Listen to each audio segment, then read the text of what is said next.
And we are back again. It's your friendly neighborhood film watchers. We are Franklin Football. I'm your humble host, Brandon. And I got my man, 100 grand, 100,000 grand. Set it off, Chris. How you doing tonight, Chris? What's up, yo, man? Everything's good, man. Just trying to get it together, man. Wanted to go get a workout, but I said we had to get down at 9:30. It's about 9:50. So Chris. Had to grind. I'm trying to get at it, man. I'm trying to keep at it, man. Trying to do something, drop these LBs, man. I seen shout out to my man, CFT, man. He showed looking cut up like dope money on us, and I said, man, I got to get back at it. So it's what it is, man. It is what it is. How you feeling, man? Bro? Hey, man, I'm feeling lovely, man. You know, the Cowboys get a W. You know, the weather's starting to, chill down a little bit. We ain't got to walk through, an inferno no more. So I'm feeling pretty good, man. I can break out the sweatshirts. Everything is everything, brother. Yeah, that's dope. That's good. That's dope. I mean, it's that time of the season that, after coming off that bad loss to Arizona, man, that's the one thing you can always count on Mike McCarthy to do, man. He's going to circle the wagons. He's going to unleash hell. And turned around and got historical on Sunday, man, giving Bill Belichick the worst ass whooping he's ever had. Worst one, Chris. In his career. So I love that. So, but I always understand that whenever we beat somebody, they were hot butter turkey ass before, because we beat them. Yeah. But it is what it is. But let's go ahead and recap this Pats game, man. An absolute annihilation. Just like you said, man, 38-3 is the worst beatdown, the worst destruction that Bill Belichick has ever experienced in his entire 20-plus year coaching career, almost as long as I've been alive, longer than I've been a fan of football. No, it's been more. It's been more. It's like I'm just thinking about the Patriots. If you want to go back to Cleveland days, that's been before I've been alive, Chris. Bill Belichick has been coaching longer than I've been alive. Absolutely, he's been coaching a long time. Yeah. Yeah. So, and with that in mind, being able to hand him the worst loss that he's ever experienced and forcing him to take out his starting quarterback in the third quarter, that's a feat. Yes. But what frustrates me is that even though New England has hung in every game that they have played in, when Dallas beats them, it's like, oh, well, it's just the Patriots. They're nobody anyway. I was thinking that prior to this game, the Patriots have been even though they've been a team that has lost their games, they've been fighting in every game that they've competed in. Absolutely. When they played all season long, everybody they played, they've given them fits. They gave Philly fits. They gave, they beat the Jets, who we annihilated. In the other game, I can't remember who was it. Was it the Giants? Have they played the Giants yet or no? No. Who they played? Let me see. Philly. Excuse me. They played Philly, the Dolphins, the Jets, and the Cowboys. So the Dolphins. And the Dolphins. Put some tough on them, which is actually rare considering how things have gone for them in the past. Yeah, they got to win over them. But like I said, with the Eagles, Mac Jones looked like he was trying to be AFC Player of the Week. The Jets, they had to kind of grind it out, and we annihilated them. So it's like, it's all right. When they do it, it's a problem when we do it. Kind of situation. What it is. And so bringing them into the stadium. Yeah. Looking at how the defense really just kind of flipped the switch in some different areas, getting glad pressure. To see it. Everybody, getting in on making having Mac Jones' day be absolutely awful. It was just it was a really good complete game. I know you've been looking at the all 22. I'm about to dissect some stuff on it. But give me 1 point of the game or one thing that stood out most to you, and I'll give you one that I have.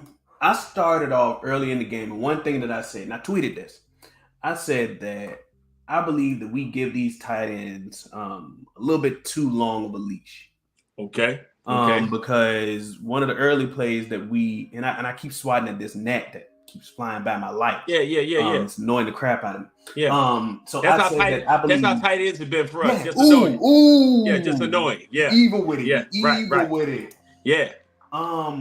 one of the early passes that we threw was, I believe it was to Jake Ferguson, and Ferguson had a lot of looks his way, like 4, I think, and didn't bring in a single one. Matter of fact, no, excuse me, Shoemaker had a lot of looks his way and didn't bring in a single one. Correct. Right. Shoemaker's only caught like 1 ball this season, even though they tried to incorporate him into the offense because he the new thing. Absolutely. And that was when I was like, man, these tight ends, they real frustrating.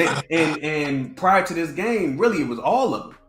But Jake Ferguson kind of stepped it up this game. So I was like, okay, they took it personally. Shout out to Dion. But outside of Jake Ferguson in this game, the tight ends as a whole was one of those areas where I was like, man, these guys got a very long leash with the fans. Okay. Because prior to this, we looked at the young tight end group, guys who hadn't been in the league a combined 5 years between the whole group. If you look at it, your main three. You got 4 years of experience between your main 3. Gotcha. And well, no, you got 2 full years. Now they're going at the end of this year. You'll have 4. You'll have 5. Go. Yeah, because it'll be 2, 2, and 1.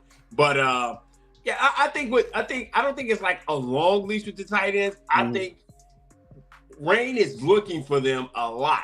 The fans adore them. That's what I mean. The fans have given them a long leash. I mean, I think they deserve that because what they're doing is they're really attacking in the middle of the field, and that's the one thing we have been begging in the past for our OC to do, to attack the middle of the field and make the outsides a little bit more free for guys to go to work, as a CeeDee Lamb and a Michael Gallup and a Brandon Cooks and a Jalen Tolbert. But I think it's been inconsistency with it.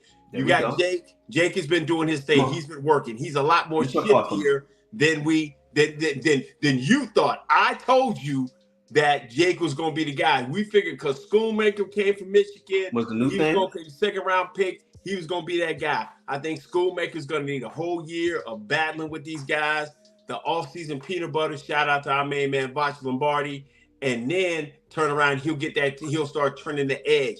I just think this combination of Schoonmaker, Ferguson, and then Hendershot's going to try to find his way along the way. Them not dressing him or him being inactive this week was huge. That lets you know there's something going along in his game that he's got to enhance. He's got to realize, hey, I'm not going to be the pass catching guy. I'm going to have to turn into a more blocking guy, and that's not what he's been. So that's the biggest issue with the tight ends for me. What frustrates me is I didn't account for tight end being a historically a position that historically develops fairly slow. Tight ends usually don't really hit their stride until year 3. Right. And you can look at Dallas, as a perfect example for that. Our last few guys, Jarwin, Schultz, etc. They didn't really hit their stride until their 3rd year. They didn't get a chance. They didn't get a chance to hit their stride because somebody was in there taking their toupee off and blocking folks from getting a chance to play on the field.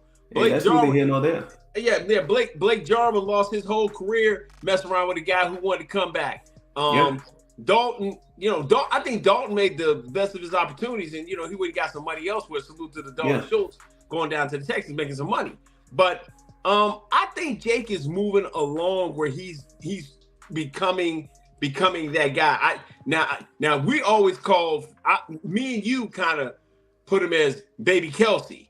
I don't think he's Baby Kelsey just yet because he hasn't had that breakout game. But I think that's on the way. Yeah.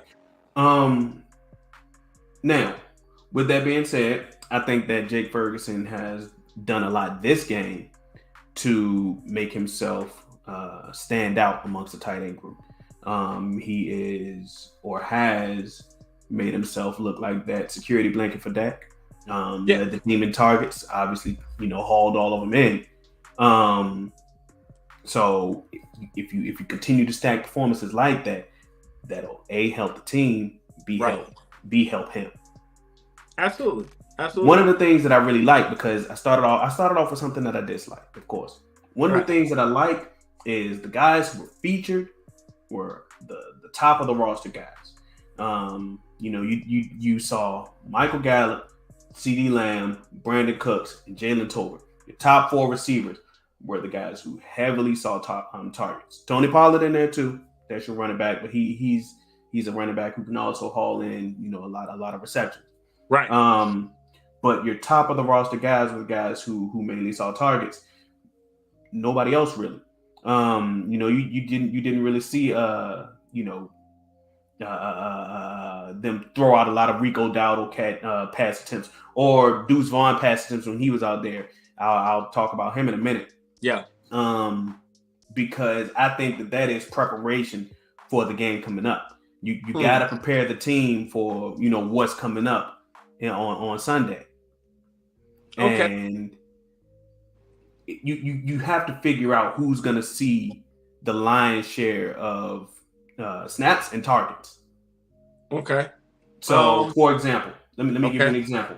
Michael Gallup saw 6 targets, hauled in 5 of them. We found for 2 games now. We saw Michael Gallup be Michael Gallup. Love to see.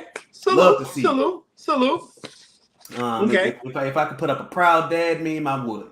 Because I believe that last year he came back a little bit too early due to the alarms on offense and kind of slowed himself down a little bit. Man, listen, we said going in. Mm-hmm. It was going to be Thanksgiving. It was going to be Thanksgiving. It should have been December. He blew his knee out in December. He should have been back by December. Yeah. It's a whole year type of injury. Mm-hmm. He comes back in week 4 or 5 trying to play hero ball because he signed that contract. Yeah. We watched another guy hurt his career like that, aka Dez Bryant, trying to come back because he signed for the money and didn't get all the way back and was never the same. Michael Gallup has always been physical, get down the field, toe tap type of jump ball type of guy. Mm-hmm. And he's starting to round out to being the Michael Gallup we all know and love. And that was what we wanted. That's what we wanted to see him back. Jalen Tolbert is showing that he can play in this league and he is worthy of snaps. And that's what he's going to be able to do for us. For the second game this year too. For the second game he's hauled in, at least 4 catches. I mean, that's cool to see, man. Hey man, listen, the kid right? It's what you expected him to see. It's what you expected him to see from your your 3rd round pick, and him doing what he's supposed to do. CeeDee Lamb. The one thing I think as a fan that we have to work with CD is his body language. His body language is to the point he's being a number 1. He's being a full-fledged number 1, but he's kind of into his diva mode because he feels like I need the ball every time I turn around. I don't care about that, Chris. I know you might not care about it. I'm just telling you what it looked like. Mm-hmm. And then, but the perception is not reality. And here's why I say that. Give me that. Give me why my perception is not reality. CeeDee Lamb may have pouted after a play because I didn't make the play in the red zone or whatever it may have been. And here's why. Team's been struggling in the red zone, right? That could be like a compound emotion. Doesn't necessarily mean that he is upset that he just didn't get the ball. Play wasn't made. It is what it is, right? So also compared to another team in our division where the coach throws an iPad at a guy, or a week or 2 ago where the number 1 receiver chose to, in the height of his emotion, yell at the quarterback, I'll take my receiver just pouting a little bit. If on the scale of 1 to 10 he chooses to be a 4, okay. Well, I think him, that's a great segue. I think 4 has got to get to the point of they're kind of rounding in the shape. Mm-hmm. The reason I say they're rounding in the shape and getting their connection, I think you're going into now your 5th game, but your first 4 games you're kind of walking this thing out and trying to figure out who you are. So you've had your struggles in the red zone. you know there's certain things you're going to pull out the bag for these next 4 games because you got two games that are must wins, and of them they're all must wins. But if you get your 3 of these 4, you want to get for personal reasons. One, you want to get your lick back on San Francisco. It needs to straighten. You get, and then you want to go ahead and you want to really give the work to San Diego with joystick and give him some work. Yep. You got, what's the game before Philly? Or is it the Rams? Okay, you want to get the Rams because they're the Rams. You want to give them that work, and then you want to be prepared for your Week 9 game. So you came out as worst as you can for these first 4 games, being 3-1. Yeah. Dropping the game to Arizona is dropping the game to Arizona. The only reason it hurts more is because it's divisional. Yeah. Well, not divisional, but conference. Conference-wise, it's a conference loss. But I think you turn around, you righted the ship, got it back on course by beating New England. And these next 4, you really want to just kind of solidify some things, get your red zone situation better, and go strong in that. But you said that's what you liked or what you saw with the wide receivers. I think what I really enjoyed seeing, more importantly, is the cornerback play. There you go. The cornerback play was much improved. I think DeRon Bland looked a lot more comfortable outside compared to he did with Arizona, being it was kind of like thrown in at the last minute because he was kind of going in the slot. Jay Lewis on the field, he's still being a productive piece inside the situation. You didn't see a lot at Gilmore because they were kind of like trying to go with Bland. But Bland is kind of to the point where I'm gonna attack the ball. I'm a ball hawk. There's certain things you're gonna be able to do. And right now, you're not gonna try to throw at him because 2 interceptions and a pick 6 is gonna make him kind of like, okay, are we gonna test him? We're gonna try to find his weaknesses. And then Gilmore's just steady as I don't know what on the outside doing his thing. So I definitely like that. I love the play of Jaron Kearse doing what he does.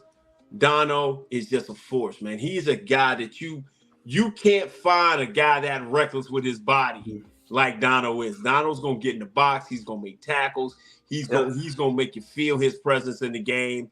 And then having Marquise Bell catching some snaps at linebacker kind of gives you another little twist. I like the fact him out there. I don't like it so much that Damone Clark isn't getting as many snaps as I want to, but neither one of those guys are chase the guy downfield type, run with a linebacker type, run with a running back type guy. So I definitely like the way the secondary played on Sunday.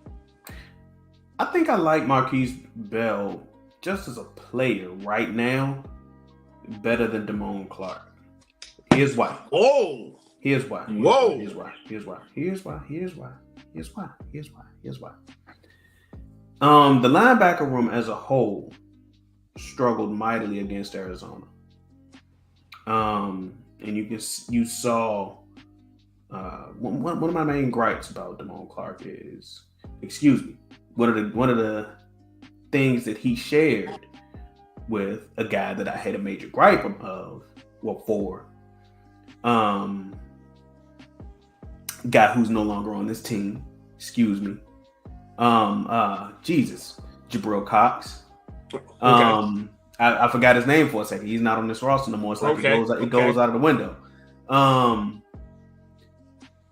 He shared the factor with him that you could see the wheels turning, right? And while instinctual, if he had to make the mental play, it took that extra second. Because you talking about Jabril? Damone and Jabril kind of shared that same quality. Okay. So Marquise Bell, I think he's a bit more see ball, get ball type of guy. Okay. He just reacts off of pure joy of being on the field. And if he fails, he fails. But at the moment, he seems to be a guy that can be able to succeed.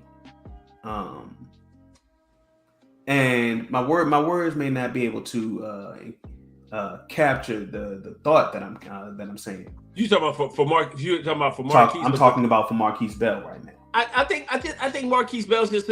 I think Marquise Bell is happy to be on the field. I think he wants to go play and go make a play, so he's trying to fit in where he can. Yeah. I just think in a game like you have this week coming up, you don't need a guy that's trying to figure it out. You need guys that are just ready to go. Say, hey, I know where I'm going. I know where they need to be. They need to be sure of everything they do, because I think first couple of weeks, like you said, and I give you kudos for this. The linebacker room is thin. It's extremely thin. So nobody can really. You can't have anyone, take a take back or get hurt or get nicked. So I think we're kind of like trying to protect. I wouldn't be surprised if a trade happens. Yeah, I don't know. I mean something, or they go pick up somebody. And shout out to Stevie Mack and JoJo Cowboy for kicking it with us, man. We appreciate it. But I think what you're worrying about with the linebacker room as a whole is that guys can just go get it. You don't have put your foot in the ground downhill guys. We know LVE is making business decisions at all times. Yeah. But like you said, and for what it's worth, he had an amazing game against the Patriots. Yeah, he played. I mean, he had a great game. He had a great game. Are you going to say that this is the norm for him? No. I mean, listen, you get flashes of rookie 2017 18 LVE. You get flashes of that. You're never going to get that guy back again, especially after the surgery. And he's making business decisions. And like Stevie Mack said, Overshown would have probably been that guy, to just be run, go get hit kind of guy. But I think this year, everybody's kind of like rounding into form of what they want to be. Sam Williams, he's rounding in. The guy who's really impressed me, honestly, has been Dante Fowler. Fowler is just, he's that like pass rush specialist, or that guy you say, hey, put him on the field, he's gonna go get after it. He's been playing well. But with the linebackers, stay with your linebackers. I think Marquise is gonna round into that guy who's gonna be the semi-linebacker guy until we can get another guy up to speed. I think they brought another guy from the practice squad to be it. Just kind of, you've said it time and time again, and I got to give it to you. You're going to have to go get another linebacker to make this run. You're going to have to go find another guy. Long term, on somebody else's roster who you can bring in and maybe sign him to a 2-year deal until Overshown is back to being 100%. Because Overshown coming back next year, he's going to be working through injury. Then he's going to be a second-year guy still in a rookie body because he's going to still be learning. And so you're going to get the best of Overshown in year 4. Probably. Follow me? 3 or 4. You're going to come up on the money, and it is what it is. But you got to keep bringing guys in. Yeah. So continuing to talk about the Patriots in this game. I of course was extremely happy about the victory.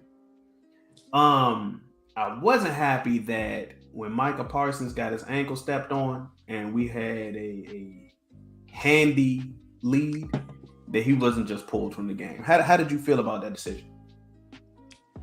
I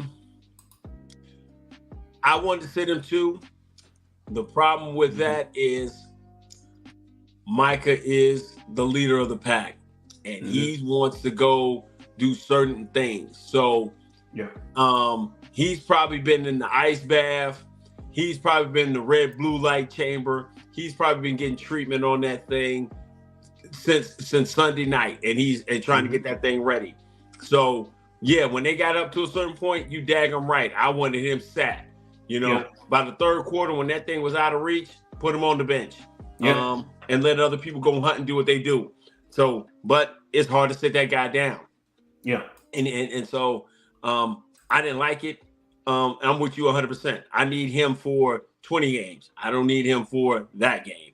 And I want him at 100%. So you're absolutely right. I didn't like that at all.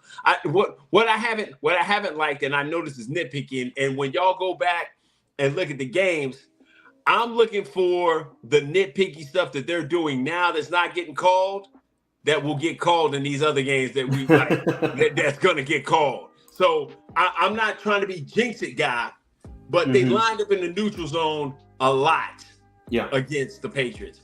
They were looking like they were offsides just from my visual eye. Y'all go back and look at the game. Y'all can hit me, tweet me, hit in the comments and say, hey, Chris, you kind of maybe, because I see those are the kind of things that will skew a game that's a tight game against a better quality opponent that you're not going to get the massive mistakes. You're not going to get Shanahan is not going to allow Purdy to make massive mistakes. At all. When you get a chance to make him make a mistake, you have to capitalize on it because he's not going to put him in position to do it. Speaking of capitalizing on mistakes, how do you feel about the continued lack of red zone success? Oh man, if you're going to point out anything that you don't like, that's the thing. That is the one thing that you have to change. But I think that comes with better O-line play. I think one thing goes hand in hand. So, like, back in the day when we didn't have a pass rush, we were like, hey, man, if the pass rush was better, the quarterbacks would be getting burnt. Well, now that you got a pass rush, you don't get as much stuff to DBs, and guys are getting pick sixes. I think your red zone efficiency enhances when you play your starting five. So, since we're in game 4, we haven't had our starting offensive line out on the field together all season. So I think that what the Cowboys did, which is gonna look pretty masterful, is I think this week going to San Francisco, having Tyron Smith off that ankle for 2 weeks, because I told you I need 10 games from Tyron Smith. I don't care how we piece these 10 together. I need 10, preferably his best games going towards the end of the season. Okay. If I get, listen, I don't look for Tyron to give me 13, 14 games anymore. I know. See, if y'all follow us, and I hope you do, and as we add more people, you can go back in the analogs. Brandon wants a quarterback. Brandon wants a quarterback. I'm going to start putting Brandon out in these streets because he's my boy. He sent me the top 14 quarterbacks in the draft every week, and I'm like, I'm not looking at a quarterback. I'm watching some are out of the list, some are new on it, Yeah. He's trying to find a way to get a new quarterback. I'm trying to find the best left tackle I can find in college football so I can sell the house and go get him. Or if he drops to late in the first round, right around pick 31, 32, whichever one, whatever happens. And it depends on how the year goes, though, Chris. It depends on how the year goes. Listen, I don't care how the year goes. I need a left tackle. El mundo, el prente, right now. I need one. I need one yesterday because I can't deal with this fluctuation at left tackle. I love what TJ Bass is doing as a swing guy at guard. I think Awesome Richards can be a guy who can maybe be that swing guy for the future. But I need a bona fide plug and play left tackle. But going back to what we were saying, I think we get our starting 5 on the field over these next 4 weeks. Then I can see what we look like. I'm gonna be totally honest with you. If I can get my starting 5 on the field for the next 4 weeks, and then I turn around, Tyron says, "Ouch, maybe I want to be down for a couple of weeks," and I can plug Awesome Richards over for 3 or 4 weeks and find out who he is, and then bring Tyron in for the home stretch. I'm fine with that. Hear me when I say this, and hear me clearly. I need prime Tyron Smith for 8 games straight, and that's something that I haven't seen him do in a long, long time. So hypothetically, you believe that we'll get Tyron, Tyler, Zach, and Terrence? You believe we'll get our full 5? If I get those 5 on the field for 8 games straight, I win the Super Bowl. 8 straight is a reach, Chris. 8 straight is a reach because No, it's not. Now hold on. Let me explain why. Get to me. We just missed Tyron for 2. we're going into week 5, and we didn't already miss Tyron for 2. Brandon, I need 11 games from Tyron Smith. Okay, I've only got him for 2. Right? Yep, if I get him for these next 4, that's 6. That's right? 6.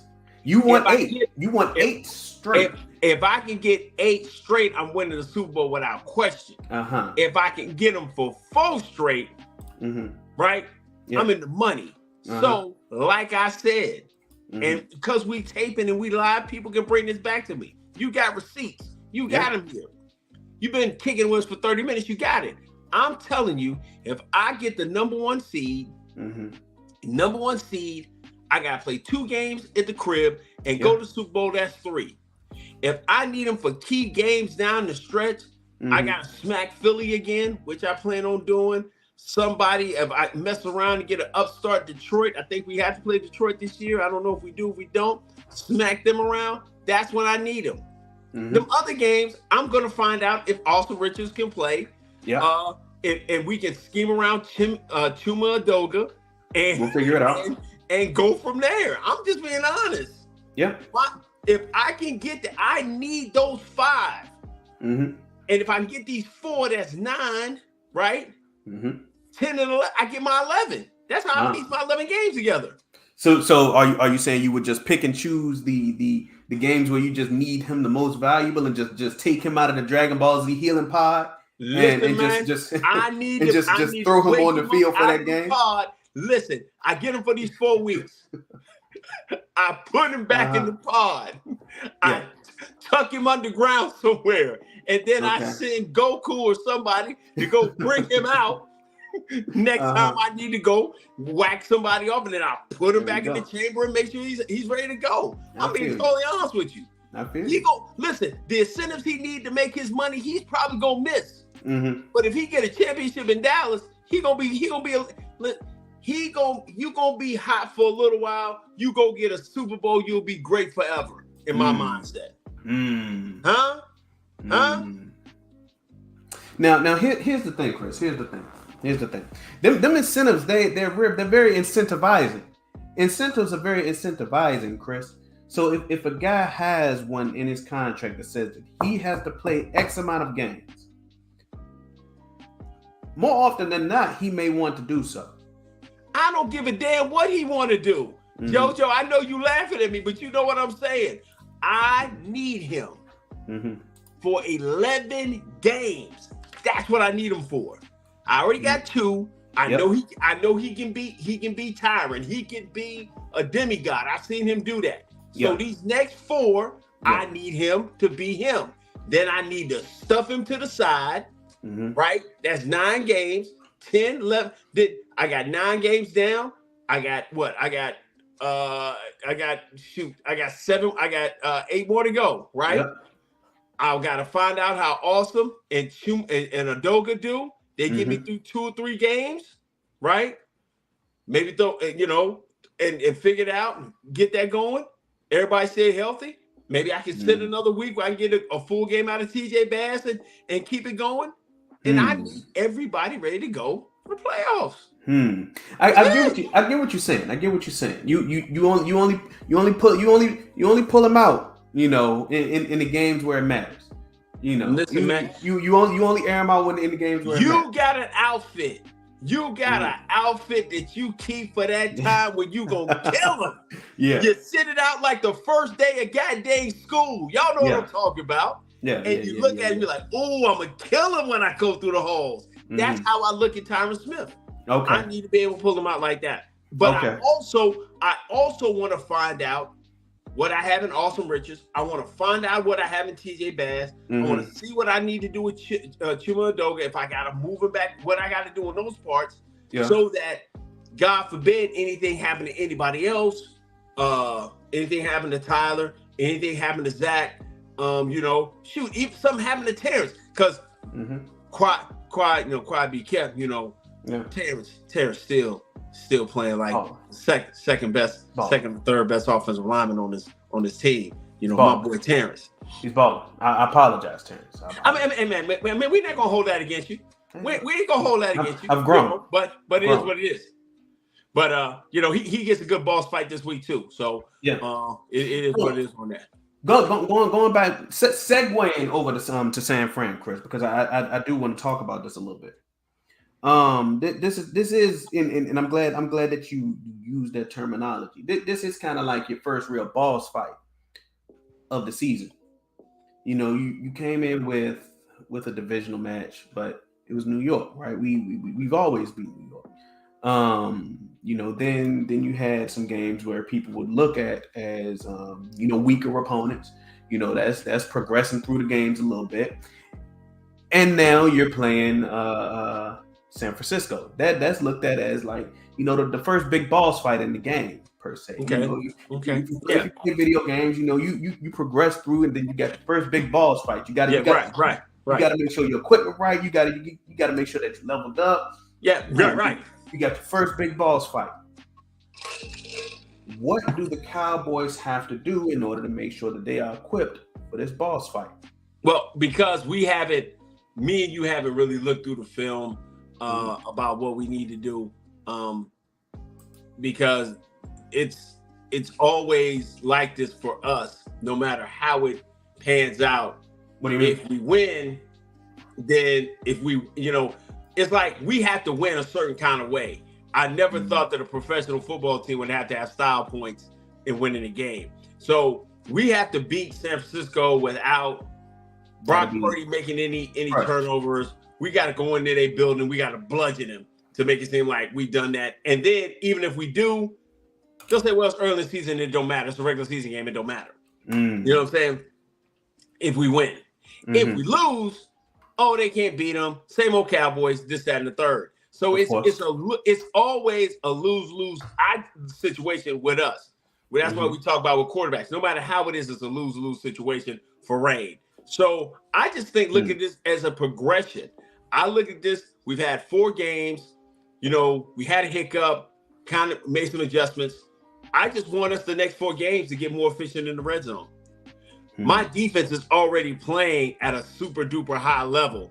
You haven't really been able to run on us at all. Of course. Which is shout out to Mossy Smith and Hankins and all those boys in the middle making it to the point of making it tough to run. So if you can't run on us, and then you got to throw, and I don't think you want to try to deal with the secondary to throw at them, and you definitely want to get in positions where you got to be third and long because we come in the hunt no matter how it is. So I think I'm going to look at San Francisco a little bit more. This week. I know you're gonna do it, and I'm probably, I'm gonna try to drop some stuff as I'm moving around during the week. I just think this is a situation where you're just progressing to try to get better. Once we get to Super Saiyan form, I don't need to be Super Saiyan form in week 5. I need to be Super Saiyan form going into the playoffs. That's what I need. Now, see, sticking with that same analogy, Chris, Goku needed to be a Super Saiyan to beat Frieza.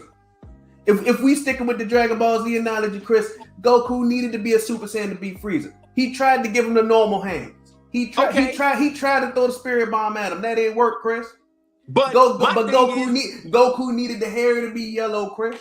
Goku needed the hair to be yellow, Chris. But my thing is, I put it to you like this, and I always, this is why Cowboy content creators, if you were kicking with us this late, Big Sam, yo, baby, thanks for kicking with us. I think if you sit back and think about it, say it like this, and man, Voch laid this down so beautifully. Hey, man, what Noah Brown been doing this season? Chilling. T.Y. Hilton is probably at his son's football games, right? Relaxing. Dalton Schultz caught a touchdown the other day with the Texans, and the only reason I saw that because it was on Red Zone, right? Right? Allegedly. Okay. Michael Gallup was a shell of himself, right? He's doing well. Zeke Elliott was getting the majority of the carries last year, right? They gave him a hug on Sunday. Yeah. Okay. Tyler Smith was playing left tackle out of position and was a rookie, right? He's developed. Okay, yeah. So I asked Rain to go against the best defense in football, right? With all those jagged pieces, CeeDee Lamb and Tony Pollard out for a half, and I only lost by how many points? 6? 7. 12 7, 13. right? So now I walk into San Francisco Sunday night, and if I got my full complement, right, I'm putting that against anybody. I'm putting that against anybody in the league. I would. Dennis Houston. Yes. Selling insurance. No, Dennis wasn't playing. Dennis didn't even play that game. He didn't play that game. He wasn't even on the roster. He was on the roster. He was? He was on the roster. Okay. Might have been a practice squad, but now he's selling insurance. Okay, all right. Well, I mean, hey, man, shout out to all insurance salesmen in the world, man. People need protection, man. Yeah, auto, home, and life. You know what I'm saying? They need it. Like a Gannett, State Farm is there. Right. So I think I walk into this week with the deep threat of Brandon Cooks. I know San Francisco is not a good, from I just going from last year, they didn't cover the deep ball well. DK Metcalf gave him work in the playoffs. I'm just looking at, I walk into this season with a healthy, motivated CeeDee Lamb, Michael Gallup's on a resurgence. Brandon Cook is a viable slot deep threat. James Tolbert is a guy that's making plays. Ferguson is shaky and shifty. And Tony's due for a breakout game. He gonna give you 2. He gonna give you 2 in a game. He good for that. Yeah. And shout out to Aisha. Salute to the plug. The plug of all plugs. 2 eyes. But what's up, girl? One thing that I wanted to talk about, Chris, because you mentioned Cooks being the downfield threat. I'm actually and we talked about this prior to going live. Cooks hasn't been the downfield threat that we wanted him to be, or honestly that we in situations where that we need him to be so far this season. He's more so been the guy that would string together those series of valuable receptions in games, where he had 2 receptions against the Giants, 2 against the Jets, multiple against the Patriots. I think he might have had like 5. Okay. So he's really been looking like your reception receiver guy. I would love to see him. Your possession guys. Thank you for bringing the word to my head. Right. I would love to see him be your speedy downfield threat guy, but so far we haven't really needed him to be that. I don't think you've needed him to be that, but I also know that him coming off that quad injury, it's a slow process of him getting back to being Brandon, stretch the field Brandon Cooks. But you've just been able to spread the ball around so much. And, we, like you said, we talked off air. What we've really been doing, man, is we've been attacking the middle of the field. That's something that we did not do under Kellen. The middle of the field, when we would break down the films on Tuesdays and Wednesdays and Thursdays, we'd be screaming at each other, man, talking about, man, why is nobody attacking the middle of the field? Jake's attacking the middle of the field. Michael's doing that in the middle of the field. They're getting the ball getting the ball out of Rain's hand really quick and getting it to the playmakers, getting it out to Tony, getting it out to CD, doing a lot more tunnel screens, things of that nature. All the different things that we've seen other teams do, we've been able to do that. So I think it's going into the progression. I think we want to come out and be mid-season form way too early. It's just 4 games. We did our job. We slipped up a little bit. We did slip up and give a bad game in Arizona. That's great. I want to have the bad game that puts Dan Quinn, Mike McCarthy, and his whole team on notice. Yep. And kind of like I made this reference before. Any of y'all who've ever watched the 5 Heartbeats, when they got out there and ripped the clothes off and they was going to run out there, and Jimmy said, nah, I got to teach them how to use everything that they have to go get this done. Losing to Arizona the way they did and the fashion they did refocused everybody, and that's why they came out so ravenous and just all over Mac Jones and the Patriots the way they did. So I think they just carry that for the next couple of weeks. I think it's prove me season. This is what I don't want. I don't want a lot of talk in the media. I don't want a lot of, we gonna do this. I don't need that. I just need them to just say, guess what? We're gonna line up on Sunday. We're gonna do our thing, and we're gonna go forward. Now, let me ask you this though. Based on that statement, let me ask you this: Is that enough for a team that has knocked you out of the playoffs twice? You know, a team that you owe some straightening to. Listen, everybody deserves some straightening. Everybody do, but especially San Fran. Listen, one of my boys, he's a 49ers fan. He's a season ticket holder for San Fran. Flies out to San Francisco. He does well for himself in life. He flies across the country. Yeah. To San Francisco whenever he wants to go and see one of their home games. Hey, listen, I want him to take. He's going over there for this game. I hope his frequent flyer miles. And he's bragging to me the whole time, Chris. Okay. Don't you believe that we kind of owe them this after what they've done to us for the past two times of us making it to the playoffs? No, because guess what? Like I said, it's a no-win situation. We go out Sunday night, we smoke them, right? What's the first thing these jokers gonna say? Oh, it don't matter. It's check in the W column. Yeah, it's gonna be okay. Yeah, it don't matter. You know, they gonna use all the media, the big media and all that. Oh yeah, whatever. It's the regular season. Yeah. I don't care. I don't care about anything but W's. If I smack you in your building, that means in they building. That means if you make it to the final round, you get to the super boss fight at the end to go to the bowl. You got to come to my house. All I'm doing is going to your block, whooping your ass, and making you have to come back around my way to fight me. This is all I care about. So I want to see them go out with a full complement, all my pieces ready to go, as healthy as they possibly can be, and see if they can beat me. Because the last time I went out there, you beat me. Yeah, I wasn't fully armored up. You know. I look like dadgummit.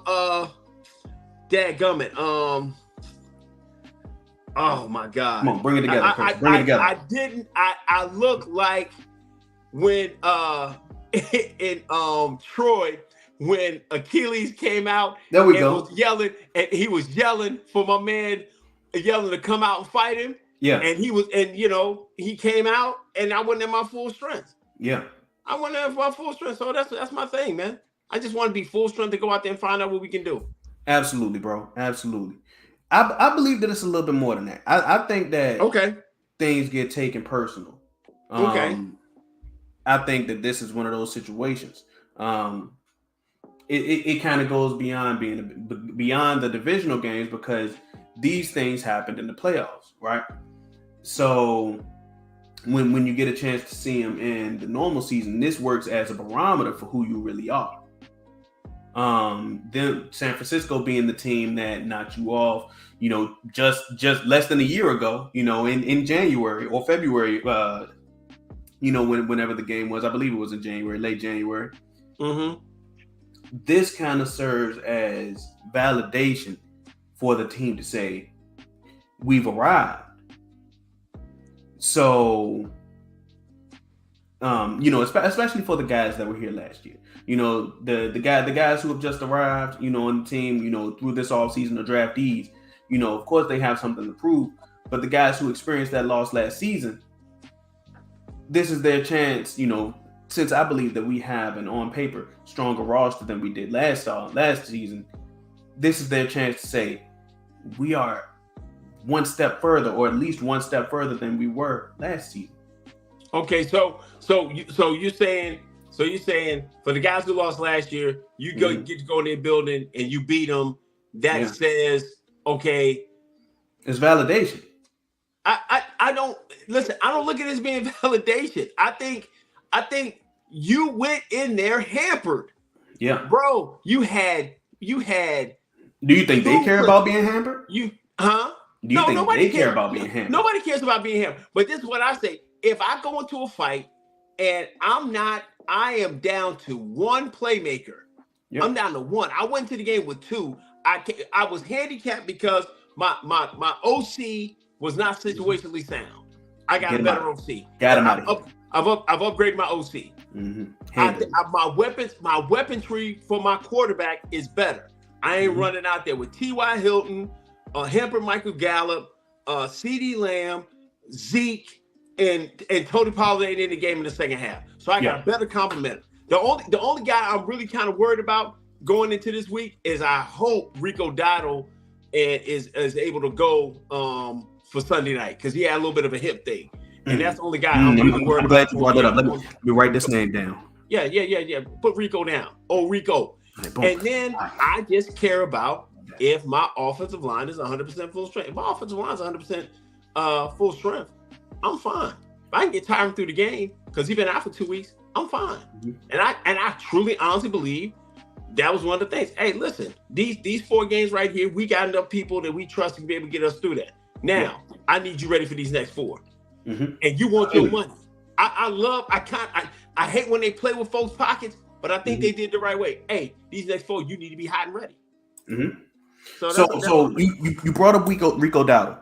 Mm-hmm. One of the things that I believe has hampered them in the red zone is the lack of that push in the running back room. And JoJo just said this. I'm scared for Deuce.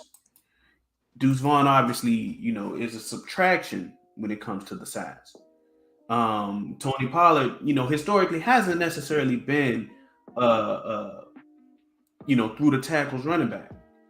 Do you think we would see more of Hunter Lepke? Well, that's your dude. Hunter Lepke has been your pet cat since we put him on the roster. So I'm thinking in a game like this, I'm thinking a game like this where you. But go ahead. I mean, look at the guy. Look at what we are lacking between the tackles, and look what he provides. He was able to give him a solid 3 yards, to rush for the touchdown. That was something that the other running backs, all 3 of the guys, weren't able to do, last week. I mean, he's okay. I mean, you need a lean forward guy. That's fine. Absolutely. I think that is necessary. And to be totally honest, while Zeke was able to succeed in those situations, he didn't really see much value elsewhere, right? And so his price tag didn't necessarily make sense. I feel like I'm saying necessarily a lot, so I'm going to cut that word off right now, right? Right. So his price tag didn't make sense, for what he brought to the team. Okay, I mean, Hunter making 2 McDonald's value meals in a place to stay. I don't even think he's getting 2. I think he's making 1. But I think what he does do, he brings you the added the added girth, as you would say, down in the red zone. I just think we need to execute better. I think certain things, we can't miss blocks in certain plays. I think we got to get quarterback can't run into the running back. Yeah, you got to have, you can't have little miscues like that. But that's what you have early in the season. Yeah. So I'm just excited about the fact of the matter. I just believe no matter if I can have Hunter, Rico, whoever, and I can have my explosives on the field. If I can get Deuce, if I can get Turpin, if I can get Tony, if I can get CD and those guys on the field in that area, I think the execution will work out, and I think we're better equipped to fight this week. Okay. I was gonna ask if there was a matchup that you were looking to take advantage of, but I really want to dive into the 49ers, film before I ask that question. Yeah, I got the all 22 pulled up. Right. But I just got it playing passively from their most recent game. Right. So I'm not really watching it with intent right now. So yeah, that's gonna be a question that I'm gonna save for later in the week. I'll have you watch that. Maybe you can drop a solo video because I'm gonna be a little tied up until this weekend. Maybe that's something that we can. I'm on top. We'll come together as a Justice League, gotcha. Conglomerate and discuss later on. And go for that. Yeah.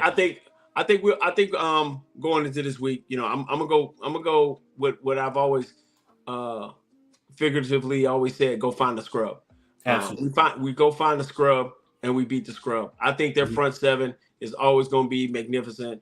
Fred Warner, Greenlaw, cats like that. Their front four is gonna be tough. They got Hargroves, they got Bosa, they got cats. They got cats that dominate. They got Kinlaw. They got cats in the middle.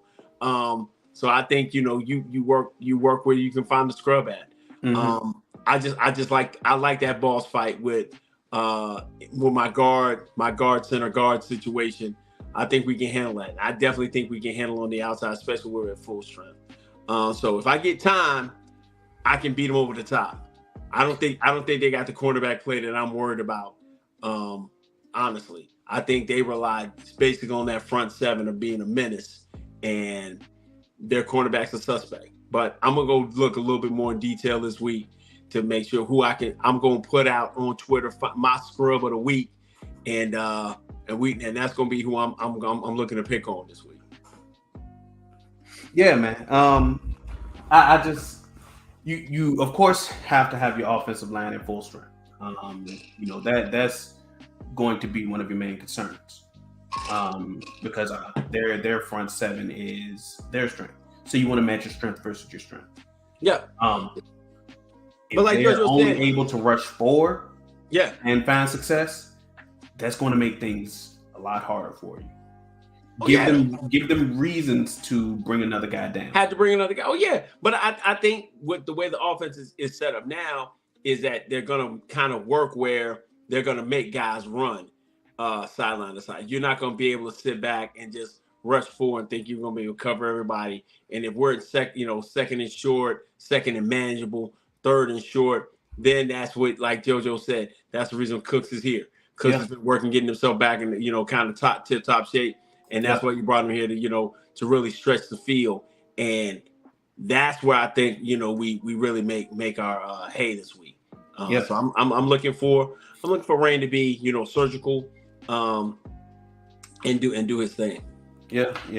Of course, you want to stop Christian McCaffrey. He's the straw that stirs the drink. He's the engine to that. Jerry so eloquently put it. Yeah, he's the engine to the offense. But also, if you've noticed, Brock Purdy kind of turned around who the favorite targets are on that offense. His guy is Brandon Ayuk. Yeah. That's the guy that he really likes. Since he's become the guy under center, they have they've used less often guys like Deebo Samuel and George Kittle. George Kittle is almost exclusively relegated to blocking now. So I think that you'll see less opportunity for him to beat up your offense. If you leave him wide open, in situations like you did in the playoffs, of course they'll take it. Right. But George Kittle isn't the favorite target of Brock Purdy. And I think that's something that's been showcased, especially through these 4 games in Purdy's second season, where he's had a full offseason. I mean, that's fine. That's dandy. I'm still walking into this game. I need to slow down Deebo Samuels because I know he can be that guy. Yeah. I need to make Brock Purdy roll to his left because I know he can't throw to his left. And I know that they want to keep getting the ball out of his hands as fast as possible. It's not like they got a whole lot of long progressions and things of that nature. A lot of overs, a lot of unders, things like that they want to work. And if I can keep them at second and long, third and long, and I got to make Brock Purdy beat me, I feel a whole lot better than that than dealing with 3rd and 5, 3rd and 2s, and I got to dealing with finding Christian McCaffrey, who's so elusive, who's so explosive. So I mean, just like for so many times before, people have said, "Hey, make this person beat me." Yeah. I walk into this week saying, wherever Christian McCaffrey is, every chance I get, I hit him. Yeah, absolutely. And I make Brock Purdy beat me. If you know that Brandon Ayuk is the favorite target, even though he may not be the best receiver, we know that Deebo is the better weapon, the more physically imposing weapon, harder to tackle, etc. Who do you put your best corner on? Do you put him on the quarterback's favorite target, or do you put him on the more physically imposing target? I'm gonna go. My thing is, I trust Bland to work against IU. Okay. Okay. So that answered my question. You put your better corner on the better target. You believe that since Deebo's the better receiver, you will put Gilly on him. Is that what you're saying? I really honestly what I would do is I would kind of shade because we run a lot of defensive backs, I'd kind of shade somebody to work to help Bland with Ayuk, and then just put my better, more experienced corner on Debo and make Debo have to run routes. Debo's a guy that wants to get a ball in space and then make you have to tackle him in space, and he's a hard guy to tackle in space. But Brandon Ayuk is kind of like your wide receiver, route runner, and then he's a big body physical guy.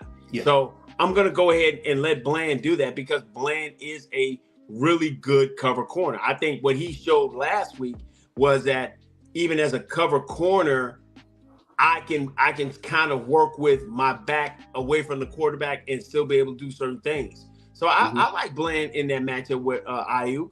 I don't think that's an advantage for them. I think the biggest thing is you tackle well. You kind of move down. You move downhill. When McCaffrey gets the ball, everybody hit him. I'm talking about everybody. I don't care if it's a fake. You hit him. I don't care. You pound him, and you frustrate him when you touch him and touch him often. And so if I can touch him, Debo wants the physicality, but I have to make Purdy beat me. I lost by 7 points. 7 points in their building. Brock Purdy didn't beat me. I beat myself with my OC. So I just want an opportunity to walk in there with a full compliment. That's all I want. Yeah. If you whoop my ass with all my people there, I just gonna concede that you're the better guys. But I haven't had an opportunity to have my best guys on the field and play you. That's my whole point. Now, I also want to mention this. You talked about Debo being the guy who's really hard to get down. They do feed him. They do target him heavily. Right. He didn't really see any targets against Arizona. I think he played, but he got some rushing. He got some rushing yards. But like for example, against the Giants, they targeted him 12 times. Would you kind of bracket him with a guy who's a better tackler than Gilly? Because Stephon Gilmore's a little up there in age. I don't know if he would, be as willing a tackler as a guy like Izzy. Would you kind of have Izzy kind of, be that safety blanket tackler alongside Gilmore, who could be the guy who can hopefully stop the ball from getting to Debo in the first place? And then just trust Bland to stop Ayuk from getting the ball since he is the easier of the two to get down? I think you're going to have – the one thing you're going to have this week is you're going to have a motivated Donovan Wilson. Donovan Wilson wants to blow everybody. Donovan Wilson is another good example. Yeah. Donovan to be that security blanket tackler for Debo. I think Donovan is definitely the eraser tackler of a person get loose and go from there. So I just believe body to body, man for man, scheme for scheme. Yeah. I've got an answer for everything. I got my tight end eraser and Curse. I got my second corner who you don't want to kind of go at if you want to try to run away from him. Donald's that guy who loves to roam around and find the football and hit people. I think DeRon Bland can handle or stay with Ayuk to keep him manageable. And if I can do that and everybody rally to the ball and hit Christian McCaffrey, I leave all the responsibility in the world for Brock Purdy to beat me. And I just believe my front seven can go hunt down Brock Purdy. Because they damn near did it last year. Yeah. I just walked in there. And I believe they're better this year. I know they're better this year. Because I'm not walking in there with a hobbled Michael Gallup. I'm not walking there with only a half of Tony Pollard. I don't have Zeke, right? Mm-hmm. And my offensive line will be at full strength on Sunday, man. I've never been more confident about going playing a team with better weapons and just let's see where the chips may fall. That's it. Okay. I got a better situational OC, and the only problem I'm having right now is getting my red zone offense. It'd be different if I said, oh man, I can't move the ball. I'm moving the ball from 20 to 20 like it ain't nothing. It's those last 20 yards and me getting a break here or there to turn around and get what I want to get done. Hey man, the last stretch of a marathon is the hardest though, right? Okay. This ain't even the part. This is the first part. This is the first part of this marathon, bro. I have we 4 games in, right? We 4 games in, right? Yep. And we playing for 20, right? Yep. Okay. So I'm just trying to get my lick back and make your mama tell you got to go back down the street to fight me again. Gotta get him in my yard. That's all I want. Yeah. That's all I want. I'm coming in hey man, back in the day, and all y'all know this, JoJo, Stevie Mac, everybody, if somebody came and walked around with a daggum glove and pat, hit a man across the face, somebody gotta die. What is this, the 1500s? Go! Is this the 1500s? Somebody's life is this the when that is this the 1500s? Are you challenging people to duels, Chris? I'm taking my good said pat. I'm smacking the shit out. Excuse me, I'm smacking you, and I'm telling you, come meet me in daggum Frisco, and we can fight it out. Okay. I hear you. But ain't no duels being challenged. Ain't no flintlock pistols being pulled out. None of that. Man, I am meeting you at dawn with pistols. That's what I'm on right now. Okay. I feel you. I hear you, Chris. I hear you. Like I said, one thing I kind of want to get into it a little later after I've had a chance to really thoroughly look at San Francisco's all 22 film for their previous games. So I can really talk about the matchups that I want to try to exploit, and the ones that could be maybe the tough ones. But anything else that you want to talk about tonight? Right, Stevie. Yeah, I'm like Bugs Bunny, man. Bring out the white gloves. Hey, man. All I want to talk about is this, man. Great win. Yeah. Dominating win over the Pats. Excellent win. As usual with us so far this season. Yeah, as usual. But what I need now, I want to win. I always want the dub. But the style points I want this week, if I win the turnover battle, I win the turnover battle. But I want to be to the point that if no team turns the ball over, I just want to bludgeon you. I want to beat you I want a baseball battle. I want to bludgeon them this week in their building and leave a message that, hey, this ain't what you want. So no doubt. We gonna dive into the film. So our goal is, and I know all y'all has kicked it with us for this last hour and 7 minutes. Y'all gonna come and look at the film as well, because that makes us better fans. That makes us better, people who we watch the games. We're not just spouting off with the 4-letter network or the 2-letter, 1-letter guy and 1-number guys talk about. We're gonna be able to dive into it, and we're gonna definitely talk about it. And just pick out who we trying to pick on it and just go get this dub this week, man. But yo, bro, it's an hour and 7 minutes, man. People gotta go to work tomorrow, man. Absolutely, man. I gotta be up at 6:30. Oh my gosh, I'm gonna beat you on that one as always. But yo, man, I appreciate all y'all kicking it with us, man, coming and rocking with us on live, man. We just love having this opportunity to kick it back and forth, man, and talk ball like we normally do, man. Yo, if you've been with us this long, hit the like button. Go and give us that YouTube currency. Make sure you go ahead and share it. Share with your friends. It's like, yo, Chris talking about smacking people with gloves. B wants to be more articulate with more other things that he deals with. But we also, man, go drop a comment, man. Drop a comment. Let your friends know, man.